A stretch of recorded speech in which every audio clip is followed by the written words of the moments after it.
L'histoire humaine n'est enregistrée que depuis 5000 ans, une fraction des 80 000 ans qu'on traîne sur cette planète. Et dans ce court laps de temps depuis le début de l'histoire, on a déjà fait un paquet de trucs. Des empires qui se lèvent et se fondrent, au voyage dans l'espace jusqu'à la création de la plus grande cage à singes d'internet, YouTube. Pourtant, même sur ces 5 millénaires bien chargés, un schéma étrange commence à apparaître. Tous les 100 ans, un événement mortel contagieux frappe comme une horloge. Ça s'est produit en 1720, 1820, 1920 et tristement célèbre 2020. Ça peut pas être une coïncidence, si? Bon, enfilez vos combinaisons anti-radiation parce qu'on va explorer certaines des coïncidences historiques les plus contagieuses et les plus étranges de tous les temps.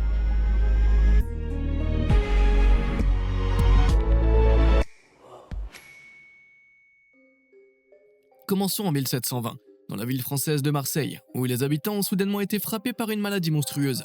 Des bubons noirs remplis de pus, gros comme des œufs, éclatés sous leurs aisselles, à l'aine et dans le cou. Ces symptômes bien dégueux étaient aussi accompagnés de vomissements et de fortes fièvres. Quel combo! Et il s'agit de la redoutable peste bubonique, une infection bactérienne transmise par la piqûre de la puce commune. C'est une maladie qui a vraiment marqué l'histoire humaine, décimant des populations partout en Europe lors des pandémies du 6e et 14e siècle. Mais cette épidémie précise du XVIIIe siècle allait provoquer la mort d'environ 100 000 personnes dans la ville de Marseille et des provinces aux alentours. C'était un événement tellement meurtrier qu'on l'a appelé la Grande Peste de Marseille. Cependant, cette épidémie était minuscule comparée à la pandémie qui a ravagé l'Eurasie seulement 100 ans plus tard. En 1820, la majeure partie de l'Asie du Sud a été touchée par une maladie incroyablement mortelle, le choléra. Le choléra est une infection bactérienne de l'intestin grêle qui pousse le corps à expulser d'énormes quantités de diarrhée liquide. Et ce déluge de passage aux toilettes peut être mortel car ton corps perd une énorme quantité d'eau, entraînant une déshydratation dangereuse en quelques heures. Le choléra se transmet par de l'eau contaminée ou des aliments mal cuits qui ont été en contact avec des excréments humains infectés. Les fruits de mer mal cuits sont une source fréquente d'infection, alors assure-toi toujours que tes crevettes soient bien rôdes jusqu'au cœur, sinon tu vas passer un moment bien horrible aux toilettes. Heureusement, au XXIe siècle, on a des antibiotiques pour soigner le choléra, mais à l'époque de la pandémie sud-asiatique de 1820, cette épidémie de choléra a causé la mort de 3,2 millions de personnes. Ce bilan colossal s'explique par le fait que cette pandémie s'est propagée plus loin que toutes les autres. Elle est née dans la ville indienne de Calcutta, mais s'est étendue jusqu'à la Chine et aux côtes de la Méditerranée avant de finalement s'éteindre. Pourtant, même ce lourd bilan n'était rien comparé à la pandémie suivante qui a secoué le monde. Date 1920, tu commences à voir le schéma? Ouais, flippant. On dit que l'histoire se répète, mais là c'est un peu trop, et dans ce cas précis, le monde commençait à peine de se remettre des conséquences de la Première Guerre mondiale quand il a été frappé par l'une des pandémies les plus meurtrières de tous les temps. Elle est connue sous le nom de grippe espagnole, et c'était une souche de grippe qui a infecté 500 millions de personnes, soit un tiers de la population mondiale de l'époque. Et cette grippe n'était pas juste un gros rhume qu'on soigne avec une soupe au poulet. C'était un virus qui déclenchait une tempête de cytokines dans le système immunitaire des jeunes adultes. Une tempête de cytokines, c'est quand le système immunitaire s'emballe complètement, libérant une énorme quantité de protéines appelées cytokines qui envahissent le corps. Cette condition peut être mortelle et entraîner une défaillance de plusieurs organes. Au final, la grippe espagnole a causé entre 17 et 50 millions de morts, même si certains historiens estiment que ce chiffre pourrait monter jusqu'à 100 millions. Sans aucun doute, c'était l'une des pandémies les plus meurtrières de tous les temps.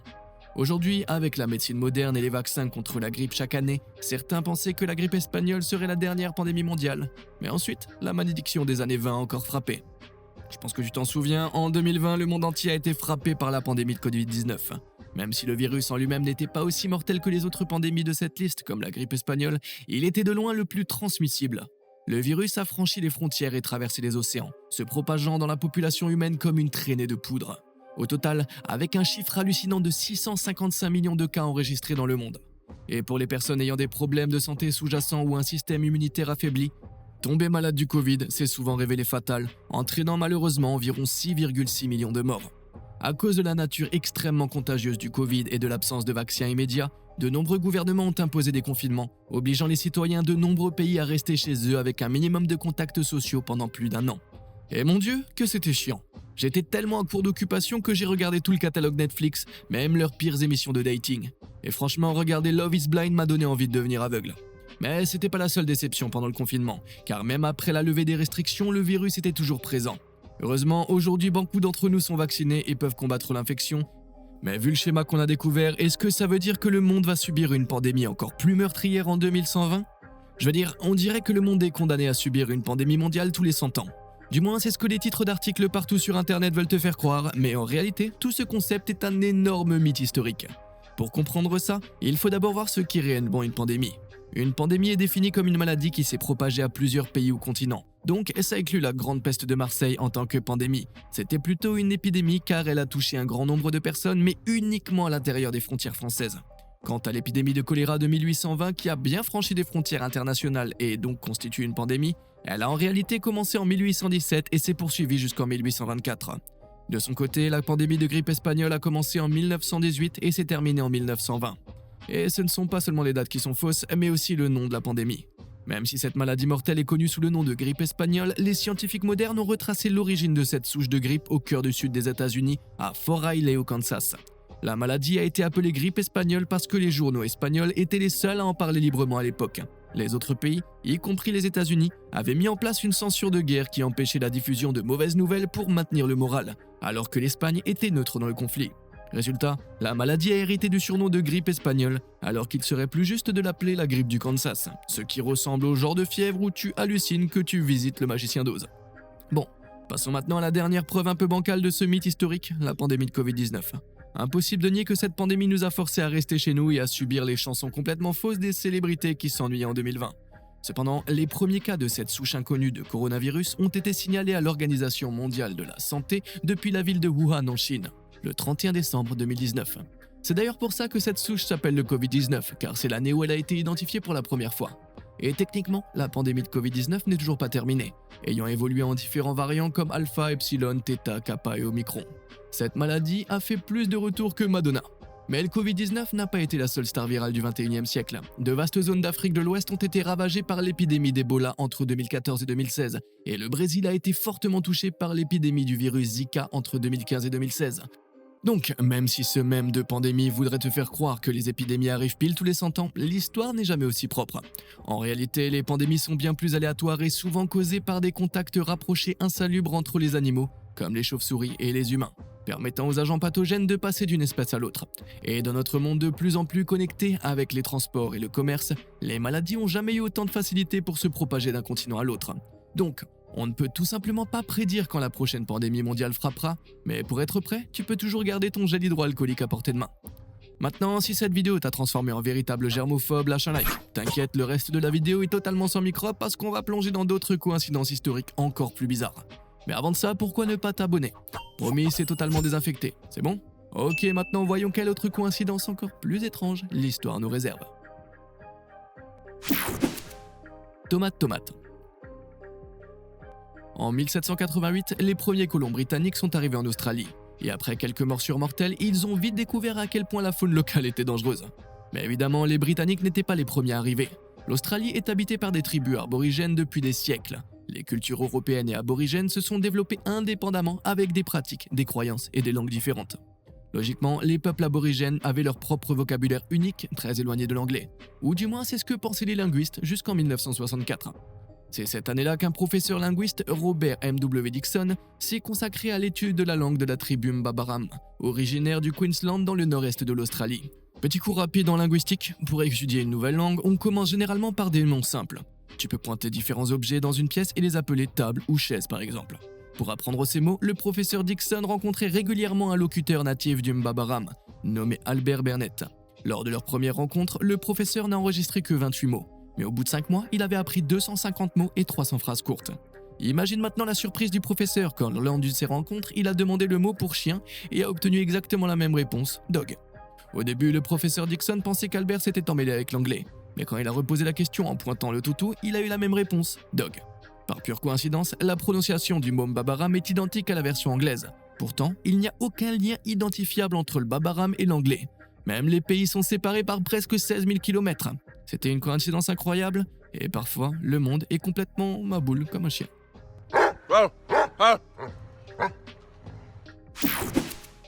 Repas fatidique. Est-ce que ça t'est déjà arrivé de vivre une confusion d'identité, où quelqu'un vient te voir en étant persuadé de te connaître, mais savais-tu que les chances que quelqu'un soit ton parfait sosie sont d'environ 1 sur 1000 milliards? Plutôt dingue, non? Mais ce n'est pas aussi improbable que ce qui serait arrivé au roi Umberto Ier d'Italie. Le 28 juillet 1900, on raconte que le roi Umberto a décidé d'aller dîner dans la ville de Monza. Il était accompagné de son assistant de confiance, et tous deux ont choisi un restaurant local au hasard. Ils profitaient de leur repas quand, comme le veut la tradition, le propriétaire du restaurant est venu saluer ses prestigieux invités. Mais quand le roi Umberto a levé les yeux, il a cru voir un miroir, car de façon totalement improbable, le restaurateur et le roi Umberto se ressemblaient exactement. C'étaient de véritables sosies dans la vraie vie. La ressemblance troublante ne s'arrêtait pas à leur apparence. Le propriétaire du restaurant s'appelait aussi Umberto, et les deux hommes étaient nés exactement le même jour dans la ville de Turin. Mais ça devient encore plus flippant. Les deux hommes s'étaient mariés le même jour, tous les deux avec des femmes nommées Margherita. Et encore plus fou, le deuxième Umberto avait ouvert son restaurant le jour exact du couronnement du roi Umberto, et tous deux avaient des fils nommés Vittorio. Ces deux hommes n'en revenaient pas de toutes les coïncidences incroyables. Ils étaient presque trop similaires. Cette rencontre était si étrange que le roi a décidé de revoir l'autre Umberto le lendemain pour en discuter davantage. Mais tragiquement, le restaurateur est mort le matin suivant après avoir été abattu dans des circonstances inexpliquées. Et dans un retournement de situation choquant, le roi Umberto lui-même a lui aussi été assassiné dans une fusillade. Une théorie populaire suggère que les deux Umberto étaient en réalité des jumeaux séparés à la naissance. De plus, on pense que l'assassin du roi Umberto, un anarchiste italo-américain nommé Gaetano Bresci, était également présent au restaurant cette fameuse nuit. Gaetano aurait peut-être vu les deux Umberto identiques et décidé par précaution de se débarrasser des deux.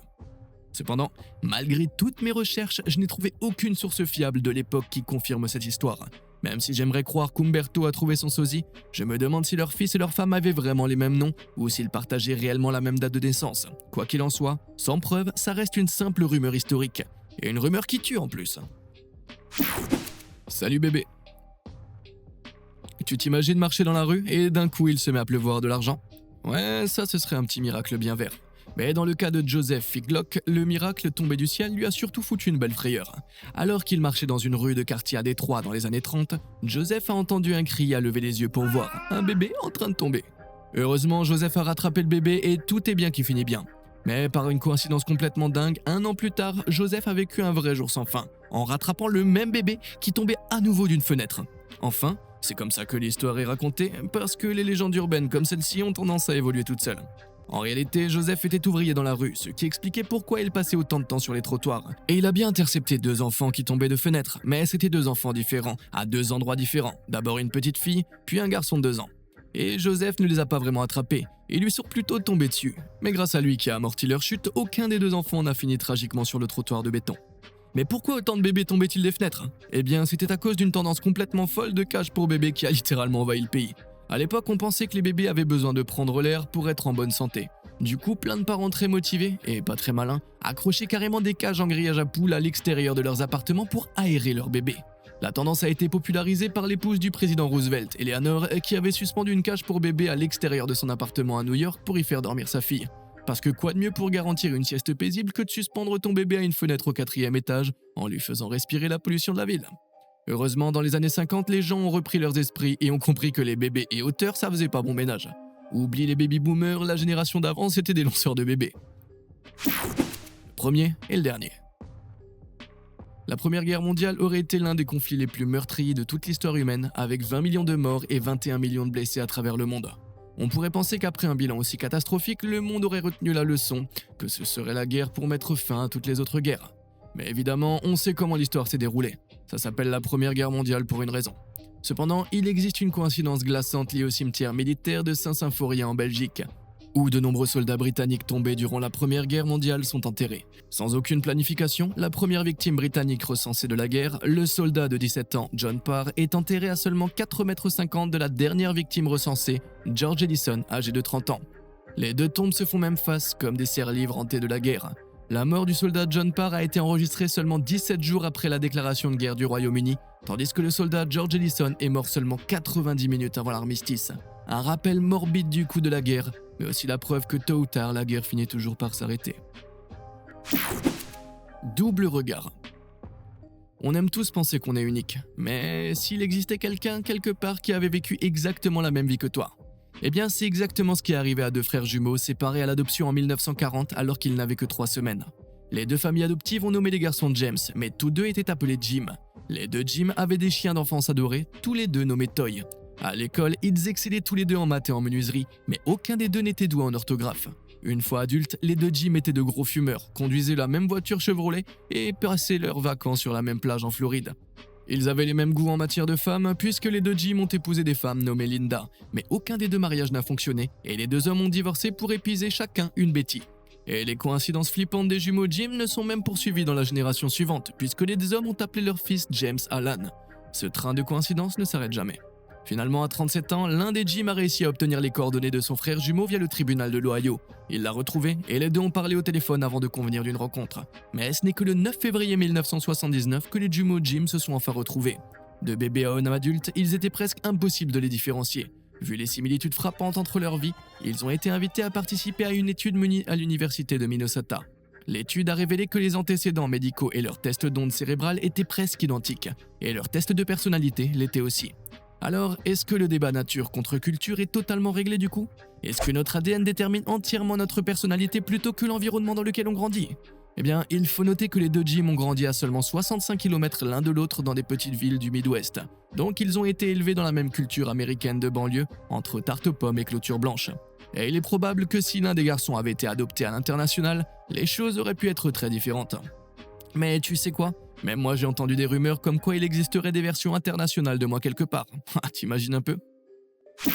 Elle te dit au revoir merveilleusement. Traverser l'océan était autrefois une aventure assez dangereuse, et il y avait suffisamment d'épaves au fond des océans pour le prouver. C'est pour ça que les marins ont développé tout un tas de superstitions au fil des années. Comme ne jamais siffler face au vent au risque d'invoquer une tempête. Mais l'une des règles les plus strictes était de ne jamais embarquer avec une femme à bord, car elle mettrait la mer en colère. Ça ressemble à une vieille superstition ridicule, mais après avoir entendu parler de Mademoiselle Violette Jessop, peut-être qu'il y aurait une part de vérité là-dedans. Violette est née en Argentine, de parents immigrés irlandais. Pour subvenir aux besoins de sa famille, elle est devenue hôtesse pour la compagnie maritime Royal Mail Line et a été affectée au RMS Olympic en 1911, le plus grand paquebot civil de l'époque. Mais tout ne s'est pas passé comme prévu. Comme Violette l'a découvert le 20 septembre 1911 lorsque le RMS Olympic est entré en collision avec le navire de guerre HMS Hawke. Les deux navires naviguaient parallèlement dans le Solent, une petite zone maritime entre le sud de l'Angleterre et l'île de Wight. Cependant, lorsque le RMS Olympic a tourné à droite, il s'est retrouvé sur la trajectoire du HMS Hawke. Le capitaine du Hawke n'a pas pu éviter la collision à temps et sa coque a percuté le flanc tribord de l'Olympic. Deux énormes brèches ont été couvertes dans la coque du navire et ses compartiments ont commencé à se remplir d'eau. Mais miraculeusement, l'Olympic a réussi à rester à flot. Il est retourné au port pour être réparé sans qu'aucune victime ne soit à déplorer. Par la suite, Violet a été affecté au navire jumeau de l'Olympic, le RMS Titanic. Et à l'époque, il était ironiquement connu comme un submersible. Mais comme tu le sais sûrement, le Titanic est le navire le plus célèbre à avoir coulé. Le Titanic a percuté un iceberg le 15 avril 1912, ouvrant une brèche sur son flanc tribord et le condamnant à sombrer dans les profondeurs de l'Atlantique Nord. Mais l'iceberg n'était pas le seul problème de l'équipage. De manière choquante, le Titanic n'était équipé que de 20 canots de sauvetage pour une capacité totale de 1176 personnes, ce qui représentait à peine plus de la moitié des 2224 personnes à bord. Mais c'est parce que les canots étaient conçus pour transporter les passagers vers des navires de secours proches, et non pour une évacuation complète. Malheureusement, le Titanic a coulé trop rapidement avant que le secours puisse arriver.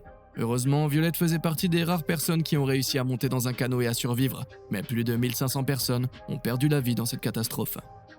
Tu pourrais penser que 2 naufrages c'est déjà largement suffisant pour ne plus jamais remettre les pieds dans une piscine gonflable, et encore moins dans l'océan. Mais Violette ne s'est pas laissée décourager, elle a continué à travailler, cette fois à bord du HMHS britannique. Pendant la Première Guerre mondiale, il a été transformé en navire-hôpital, et Violette y a servi en tant qu'infirmière de la Croix-Rouge britannique. Mais, le 21 novembre 1916, le navire a heurté une mine marine posée par un sous-marin allemand en mer Égée. L'explosion a gravement endommagé le navire, causant des dégâts si importants que, tu l'as deviné, le Britannique a coulé en moins d'1 heure.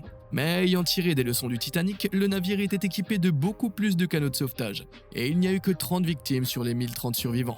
Mais tu sais quoi? Malgré cette série de naufrages, Violette a continué à travailler sur des paquebots pendant le reste de sa carrière de 42 ans. Cette femme n'avait peur de rien, mais je suis sûr que les autres passagers devaient être un peu plus nerveux en apprenant que la fameuse Violette Jessop était à bord. Cependant, c'est pas juste de mettre toute la faute de cette malédiction maritime sur Violette, même si elle a navigué sur 3 navires qui ont coulé. Il y a un facteur commun bien plus important. Ces 3 navires, l'Olympic, le Titanic et le Britannic, appartenaient tous à la compagnie White Star Lines et faisaient partie de la classe olympique. Peut-être qu'ils auraient dû passer un peu plus de temps sur la conception avant de les envoyer en mer, parce qu'au final, c'était pas le Titanic qui était insubmersible, c'était Mademoiselle Violette Jessop depuis le début. Choc et horreur. On dit que l'art imite la vie, mais et si l'art pouvait prédire la vie? Ce serait génial si on pouvait avoir des gadgets stylés d'Iron Man ou explorer la galaxie comme Han Solo. Mais malheureusement, la seule fois où la réalité avait été prédite avec précision, c'était dans un roman sombre et gothique. Avant Stephen King, le maître de l'horreur, c'était Edgar Allan Poe. Même s'il préférait les nouvelles, il a publié un roman intitulé Les aventures d'Arthur Gordon Pym de Nantucket en 1838. La scène la plus marquante du livre met en scène un équipage de marins bloqués en mer sans nourriture. Les hommes tirent à courte paille pour décider lequel d'entre eux sera sacrifié pour devenir un steak pour les autres. Le personnage qui perd s'appelait Richard Parker. Mais dans une coïncidence incroyable, en 1884, plus de 46 ans plus tard, l'équipage de navire Mignonnette s'est retrouvé dans exactement la même situation après que leur bateau ait coulé lors d'une terrible tempête. Coincés sans nourriture dans un canot de sauvetage, les hommes n'avaient aucun espoir de survie. Jusqu'à ce qu'un membre d'équipage de 17 ans décide de boire de l'eau de mer pour étancher sa soif. Une erreur fatale, car boire de l'eau salée provoque un excès de sel dans le sang que les reins doivent éliminer en utilisant encore plus d'eau. Résultat, boire de l'eau de mer te déshydrate encore plus. L'état du garçon s'est rapidement détérioré et les marins avaient très faim. Ils ont donc sacrifié le petit gars pour leur repas macabre. Et le détail le plus flippant, c'est le nom du garçon, Richard Parker. Coïncidence terrifiante, peut-être qu'Edgar Allan Poe avait eu une vision du futur en prédisant ces marins cannibales. Même s'il est plus probable que Richard Parker était simplement un nom très courant à l'époque que ces deux personnes partageaient. N'empêche, cette histoire réelle me donne des frissons. J'espère vraiment qu'aucun roman de Stephen King ne prédit le futur, sinon les clowns aux anniversaires d'enfants ne seront plus jamais les mêmes. Alors, selon toi, quelle était la coïncidence la plus étrange? Et tu connais d'autres twists historiques bizarres? Dis-le moi dans les commentaires et comme d'habitude et jusqu'à la prochaine fois, merci de nous avoir suivis.